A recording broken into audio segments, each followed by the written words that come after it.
Well, hello. Welcome. I'm glad that you're here with us today as we continue our chronological read through of the Bible. Well, today we're going to do something that may seem a little bit odd at first.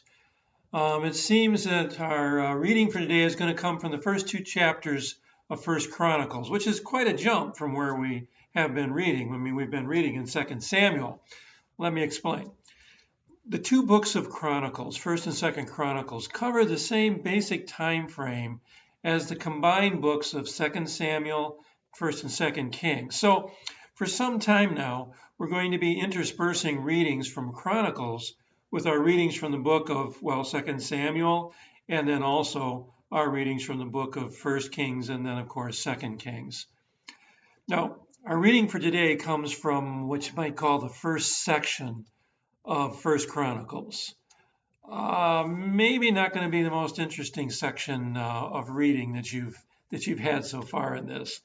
This section consists of 9 chapters of lists that give us an overview of God's kingdom from the beginning to the restoration. So today's reading consists of seemingly endless genealogies that take us from the very beginning, Adam, through the time of David. Actually, chapter 3 picks up with the sons of David, so that's kind of where we leave off at the end of chapter 2. We open with a genealogy that takes us from Adam to Noah. We then split into 3 branches as he traces the 3 lines of Noah's sons, Japheth, Ham, and Shem. You're going to recognize for sure many of the peoples who are descended from Ham, not so much from Japheth. And then also you're going to recognize that line of Shem that leads to Abraham, it would be the way that we know it, the father of the nation of Israel, and as we'll find out, many other nations. The chronicler then goes on to track the descendants of both Isaac and Ishmael, and then the sons of Esau and Israel, Jacob.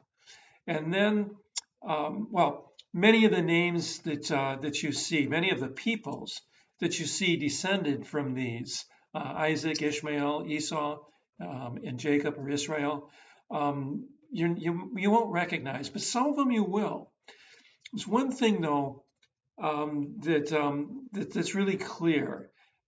This genealogy gives you an idea, and all the peoples that come, in particular from Isaac and Ishmael and Esau and Jacob, that it gives you an idea of how many nations there are and how many different peoples there are that have descended from Abraham. Remember, God promised Abraham that he would make nations, plural, of him, and that kings would come from him.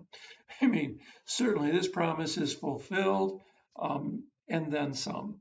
Also gives you a little bit of idea about how some of these other peoples that you've been hearing about, the Canaanites, the Jebusites, the Amalekites, and so on, how they fit into the picture and where they've come from.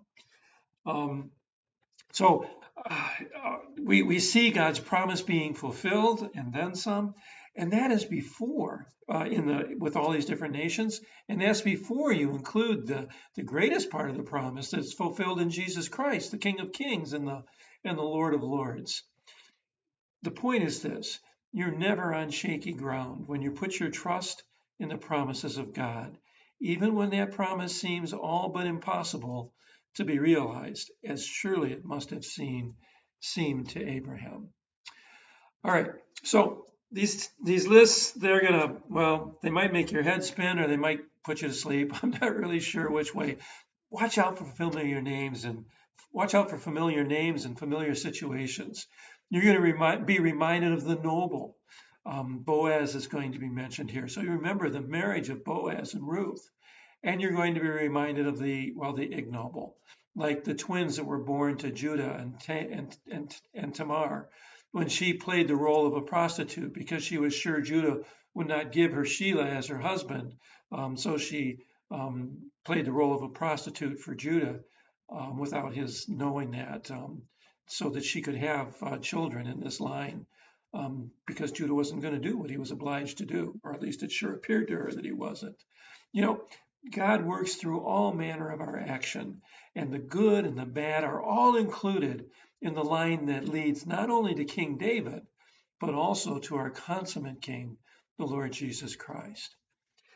May God give you the courage to slog through today's readings, and may you glean at least one or two insights that help you to understand how God's promises and purposes are carried out, even in the midst of the sin that we constantly inject into our everyday walk with Him. May God be with you, bless you. I look forward to gathering with you the next time.